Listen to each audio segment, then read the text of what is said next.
Also, while I was peeing, I just remembered something I've been really wanting to watch. It's from Sunny. I haven't seen this one. The Kwebbelkop video. April 2000. I remember Kwebbelkop from a very long time ago. This guy used to be like one of the biggest when it comes to like gameplay videos and shit. And I hadn't thought of him in years. And I saw Sunny post this and just kept forgetting to watch it. And then as I was peeing, I saw it come up again. So I really want to see what happened. I checked his channel.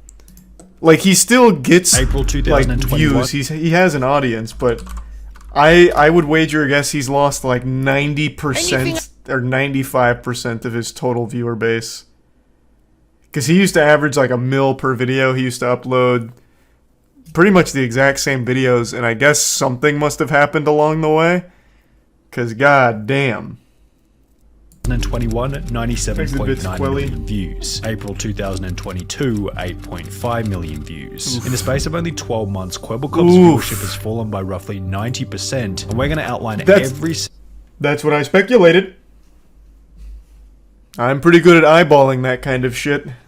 Single mistake made, which has brought him to this unfortunate point. Now, to cut Kwebbelkop, aka Geordie, a little bit of slack, we need to specify that because he's a gaming YouTuber, some of this decline has actually been out of his control. We've explained in past videos that gaming YouTubers often have a very volatile career, as their view count is directly tied to the popularity of whatever game they happen to be playing. True, that's a good point. We can see this trend when looking at Kwebbelkop's best month ever back in August 2019, when his channel would achieve a monthly viewership of 166 million. At the time, Minecraft was coming back into the mainstream, bolstering Kwebbelkop's content, whilst Fortnite was still in its prime YouTuber phase, giving him countless opportunities for fresh new videos. Since Jordan had no control over the popularity of these games, you might go ahead and call this an element of luck. However, almost everything else which was bringing in these 166 million views had been a result of Kwebbelkop's actions. For example, Geordie was a master at collaborating with other YouTubers. I'm a YouTuber. I want to know more YouTubers. I want to get to know all the YouTubers. I want my friends to be YouTubers or people that are doing similar stuff. God, that sounds miserable.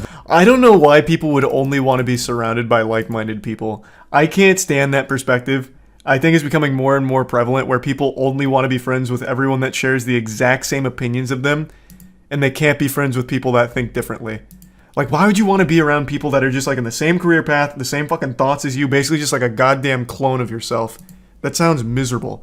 Just to always be locked in your own little echo chamber of sycophantic yes men. Like, it's just, ugh. I think that'd just be miserable. I really do. Evident after forming a YouTube trio known as Robust, which included Kwebbelkop alongside two other familiar faces, Jelly and Slogo Man. Kwebbelkop explained that his first viral video with over 14 million views was him, Jelly, and Slogo simply messing around on GTA 5. As their relationship strengthened, a video where Kwebbelkop simply met Jelly in real life for the first time gained over 12 million views. The trio were even picked up by PewDiePie's YouTube network Revel Mode, alongside Markiplier and Jacksepticeye, with a subscriber count of Kwebbelkop, Jelly, and Slogo being the best piece of evidence for the success they'd find as a trio. In addition to— How are the other two doing? Before we go on, I don't know the other two. I haven't heard of Jelly or Slogo. Let's take a peek. April 2000. Let's see if it's just Kwebbelkop. Today. Oh, it's all of them. Holy shit. 23 million. He gets about the same views as Kwebbelkop, who's on a 90% decline. Actually, less than Kwebbelkop. God damn. So it really just must be a thing of like the games aren't as popular anymore, unless they really did something that ruined them. So far out of the three of them, it seems like Slogo's doing the best, and yet Slogo has the lowest amount of subs out of the group. People grow up. True, that's a big problem with making kids content. Your audience grows up like pretty quickly. I feel like things you watch when you're 14, you stop watching by the time you're like 16, maybe.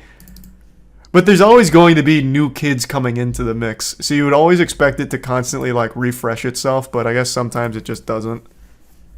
Or again, maybe something happened with this whole group. Not far enough, I was just curious. Kind of skipping ahead here in the manga. the best piece of evidence for the success they'd find as a trio. In addition to forming the robust group, Geordie began dating fellow YouTuber Azzyland in 2016, with Azzy herself having a multi-million subscriber count at the time, meaning that they could collaborate on various different videos, providing further growth for each creator. Yet the overwhelming driver behind YouTube Kwebbelkop's Rewind extreme viewership was without a doubt his laser focus on the content in combination with an unwavering work ethic. After beginning his channel, Geordie made a commitment to upload one video every single day, which he would continue for a period of over 9 years. 27th of August 2012, I said to myself, I'm never gonna miss a day of uploading, no matter what happens, and every day I'm gonna make a video that's better than the one before. Additionally, all of his energy was being focused on one channel only, ensuring that the one daily video was always of the highest quality. Every day I worked on it, every day I studied it, I watched tutorials, I read articles, I spoke to people, I practiced, and every day I mean, did you really need to? Like, what articles are you reading and what tutorials? Like, did you sign up for Jake Paul's seminar on how to be a YouTuber? Because this is all, like, really standard stuff. Unbeatable GTA 5, you lap, you lose.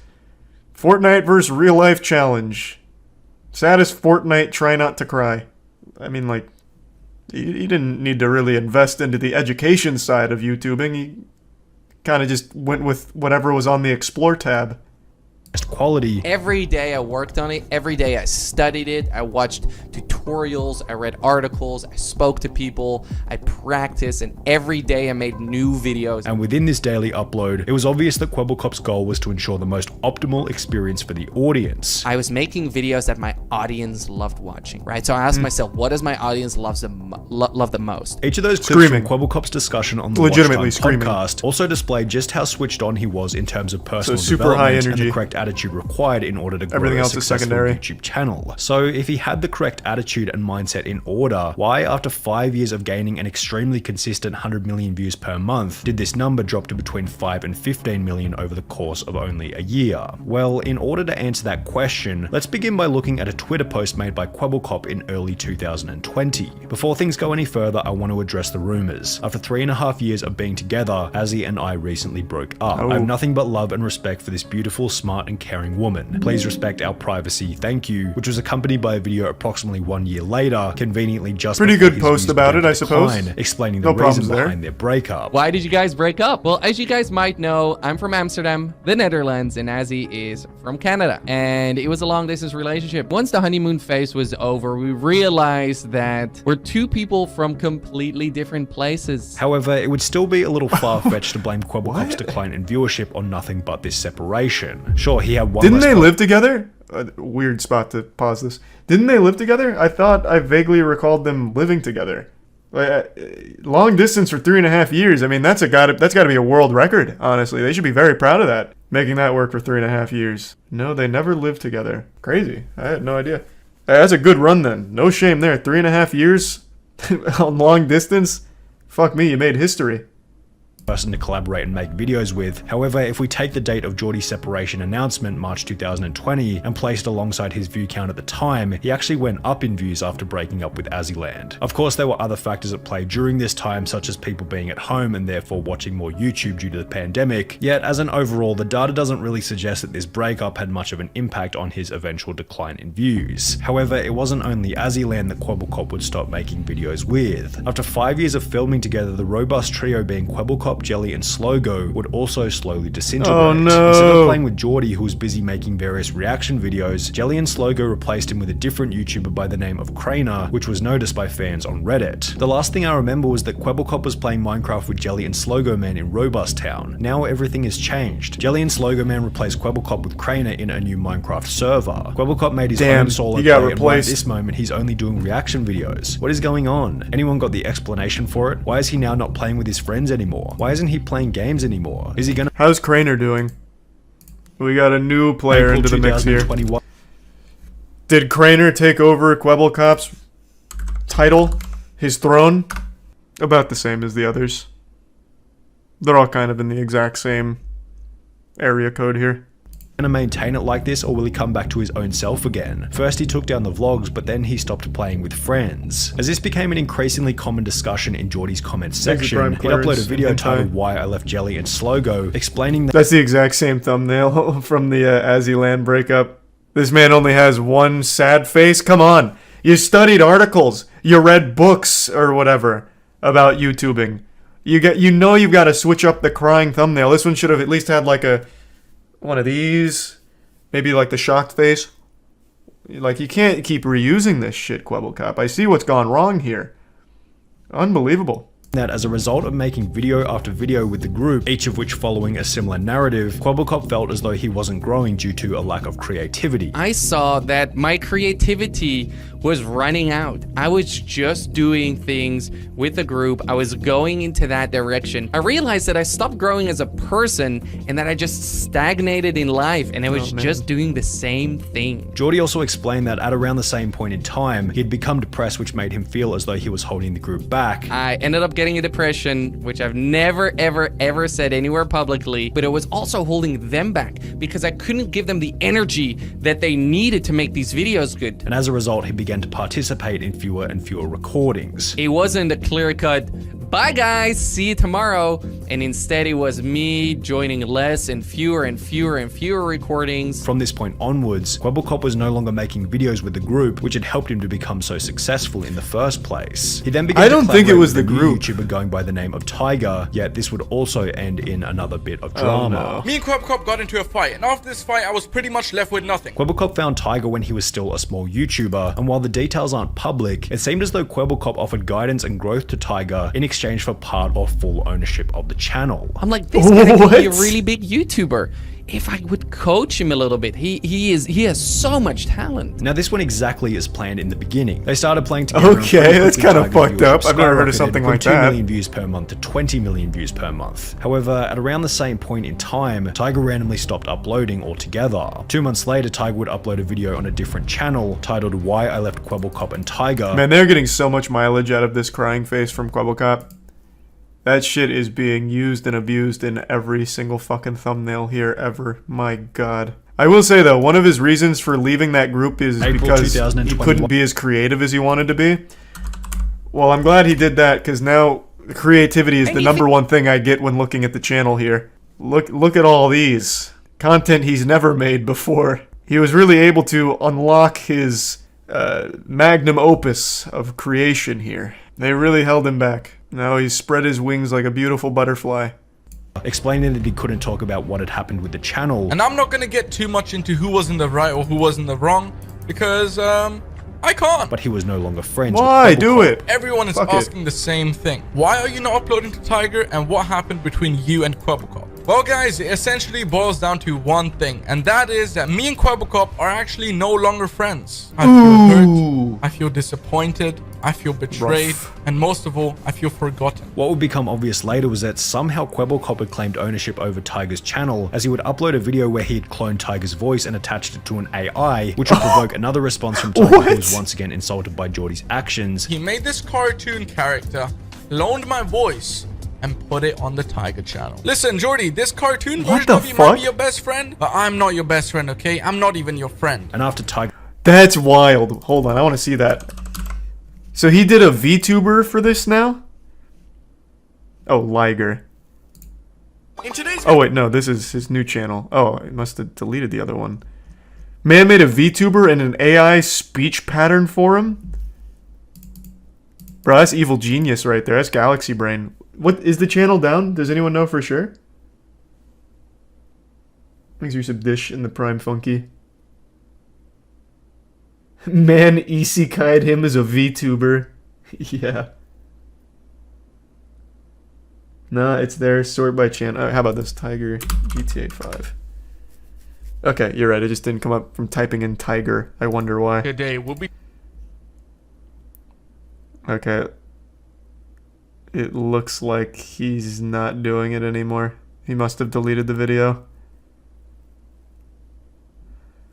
Damn, that's a shame. I would have liked to see that in its entirety. I bet that looked amazing.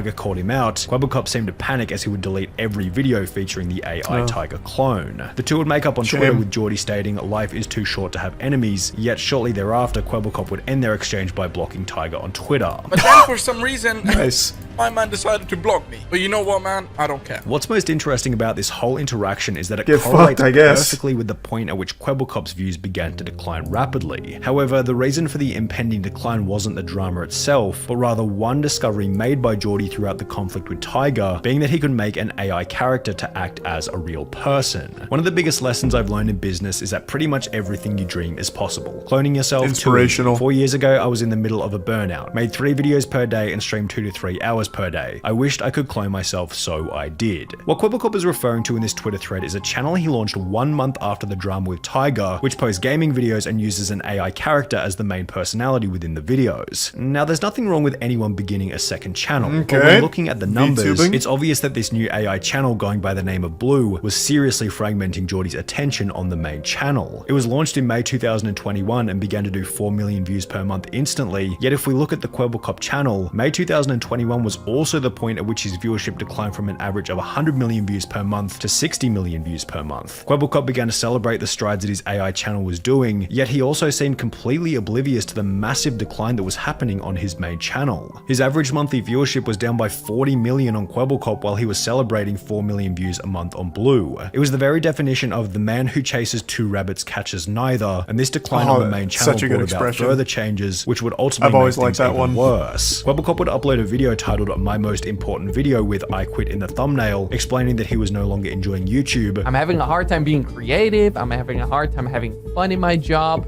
I'm having a hard time sleep. I'm always goodness. worrying about YouTube, always thinking Just play some more about GTA. YouTube. I'm not enjoying it as much as I was before. Before going on to state that after 10 years he was discontinuing the daily uploads. That's why after 10 years of making daily videos, I quit. I quit making daily videos. Kwebbelkop would finish the video by stating that starting from today, he planned on making top quality content that the audience wanted to see. Starting today, from now on, you can expect my next video to be top notch, to be really and he delivered. flipping good, to be exactly Yes. what you want to see. Yet the first 3 Fuck yes! Yes! And this is what I wanted to see! Upgrading the slowest to fastest animal in GTA 5! Whee! I've always wanted to know! videos posted in the days that followed were him bragging about his $10,000 dog, then him bragging about his custom orange G. $10,000 dog? What did this man buy? Goddamn Chimera? What kind of dog is 10 grand? Okay, so then he started flexing, okay? That's always the signs of insecurity and desperation coming in. Wagon, then him bragging about his $7.5 million penthouse apartment. Uh-oh. Welcome to my $7.5 million penthouse tour. Let's see if this video can hit 100,000 likes. And it's just like, Did it work? It was 5 months ago. Where are we at? Or 6 months ago. Welcome to Fuck! What is Kwebbelkop's community called? His audience? Cops and robbers? What are you doing? Only 35K? Now we'll never get to see more of his $7.5 million penthouse. Quebble flops.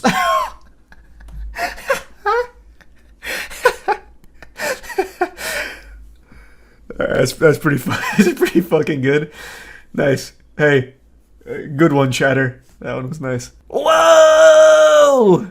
A piano with a Star Wars blaster poking out. What is this? A telescope? What the fuck is this? This golden gun thing. As I mentioned, I it's a own the telescope, entire okay. top floor of this building, which means that I get the best views ever. Check this out. Oh! Man, that's a lot of Mickey Mouses around here. What the fuck? Is this guy a Disney adult? This video. Everyone looks like they're having so much fun.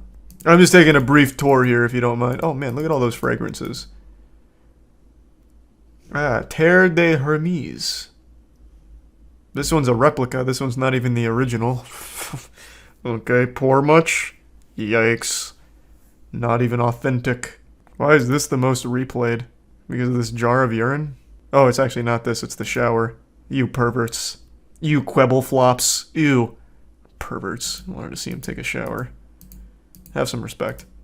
Why would you post this, dude? Not only have you stated in the past that you apparently don't do YouTube for the money. I don't care about making an extra buck on YouTube. I don't care about the money. I really genuinely do not do YouTube for the money. But do you really think the audience wants to open up the YouTube app and instantly see something that makes them feel inferior to you? Do you think new viewers on I feel the like a channel part want of to the open up family. video section and see one video saying I quit followed by 3 videos talking about how rich you are? You think it's just a coincidence that David Dobrik got cancelled in the same month that he posted his brand new multi-million-dollar house to YouTube? When you invite envy into the life of others, you pay for it in ways which you will not expect. The 3 videos felt like nothing more than a validation-seeking exercise which came off as quite insecure. A 2008 study by the Journal of Consumer Research stated that when people feel powerless and out of control, they feel an increased desire to purchase items which convey high status. Further, this increased attraction to high status products stems from a specific inclination to re-establish power, which might explain Kwebbelkop's motive to upload these off-brand videos. You just got analyzed on that one, Kwebbelkop. That is super true, though. You see this shit happen a lot with, I guess not necessarily streamers, because I don't think there's any, like, big streamers that have fully fallen off yet. But I've seen this on YouTube a few times with some of the big boys. Take, for example, like, Rice Gum. Though most of his content was built around flexing from the start, it obviously only had a shelf life of however many years he was on there for. I don't even remember now. But this kind of like flexing is always like in the death throes of that creator's channel. Happens all the time. To upload these off-brand videos. Maybe deep down he felt as though he had lost his position of influence, which was certainly plausible because at the time of uploading the videos, his monthly viewership had declined by over 85% from its peak. Additionally, his house tour might have been evidence that Kwebbelkop had fallen into the classic trap of becoming distracted from the channel by the items he was able to purchase as a result of the channel in the first place. This theory could be supported by the fact that after uploading his house tour to YouTube and announcing that he no longer planned on uploading daily, the videos slowed dramatically. He went from 1 video per day to only 2 videos in both March and April of 2022, doing further damage to the channel's view count. Now we can't neglect the fact that his blue channel has actually gained a bit of traction over the last couple of months, gaining between 10 and 25 million views per month. However, when combining the views of both Blue and Kwebbelkop together, even on the best months he doesn't crack 40 million views, which is still less than half of what he was able to achieve while simply focusing on one channel. In a recent video titled My $100 Million GTA 5 Business in Real Life, which sports a similar kind of vibe to the apartment tour, Kwebbelkop talks about how he's also launched an NFT business and is working on a video game, potentially fracturing his focus from YouTube even further. As mentioned earlier, oh my god, no way. Kwebbelkop is no fucking way. He's in NFTs? Bro, this has to be like the last adopter of NFTs right now. Where is that? Man, this guy can't, he cannot figure it out. Where is it? Oh, he's even trying YouTube drama here with the real truth of Slogo. Maybe, or maybe it's a joke, I can't tell. It's on his Instagram. Oh, he didn't make a video about it? Okay, let me see. Ah, no, so he was there in January of this year. Okay, so he's making a platform for NFTs. That's huge, that's big. Finally, something innovative. A platform for these. There was a sign on the wall that said NFT on it. Is that really it? Has he not announced NFTs? Oh, any day now, Maverick. Thanks to Prime Tuxie. Unlucky. Is it on his Twitter? Sure, I'll take a peek.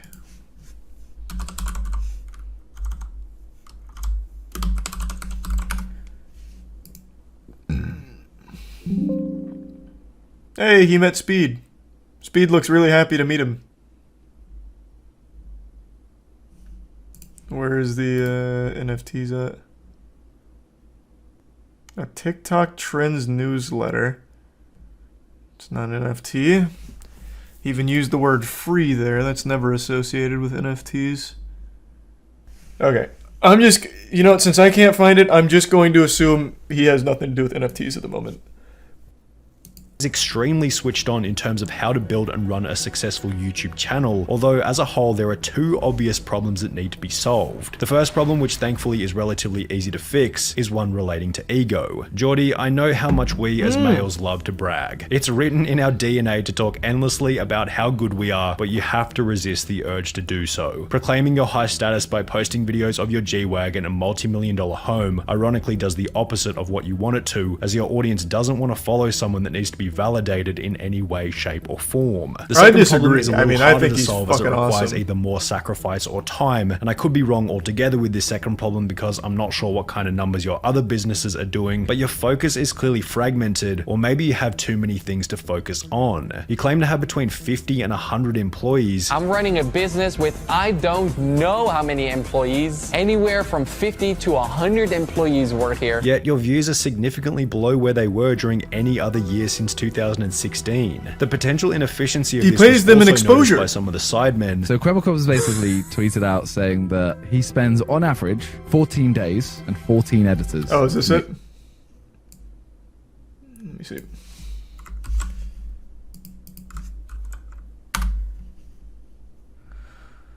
Alright.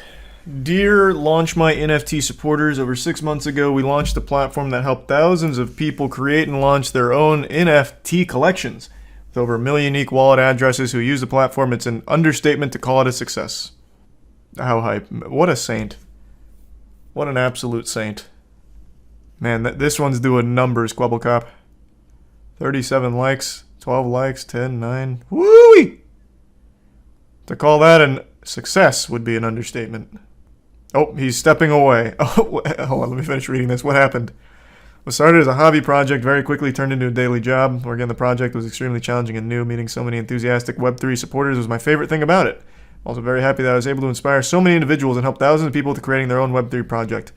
In every video, I'm not very familiar with Kwebbelkop, full disclosure. Every video I've seen of him so far, he keeps sucking his own dick. I've inspired so many people. I started just like you, and I'm glad to be able to help you do the things that you want to do by sharing my story and my wealth with you. This is a guy who clearly has a very strong opinion of himself and the good deeds he thinks he does. Interesting. During these past months, I realized how much more the Web3 and metaverse space needs to grow before we can actually live in it. A lot needs to be built. This future we all dream about needs to be realized, else it'll stay a dream forever. This is why I'm stepping away from Launch My NFT. I have a lot of faith in my team, and I'm certain that the future for the project is bright, in all honesty. They don't need me anymore. Thank you to everyone who I've worked alongside. It was fantastic.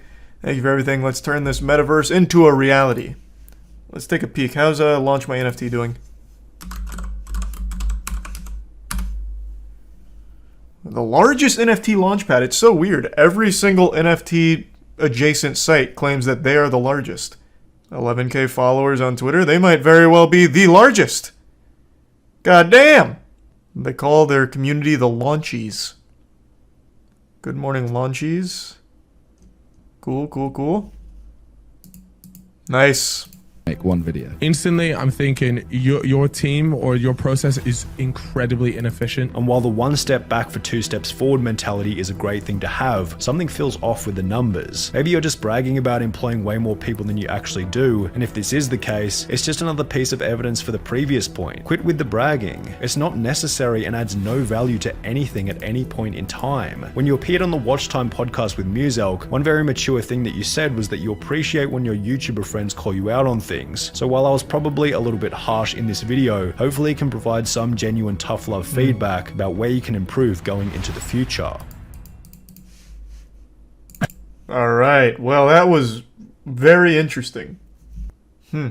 Wow. So, that was bad. I had no idea Kwebbelkop was that shady, to say the least. Can't say I agree with literally anything he's doing right now. Not a single fucking thing. He replied in the comments. April 2020. Where? Okay, let's just Control F. My god, this guy can't even get the top comment here. There we go.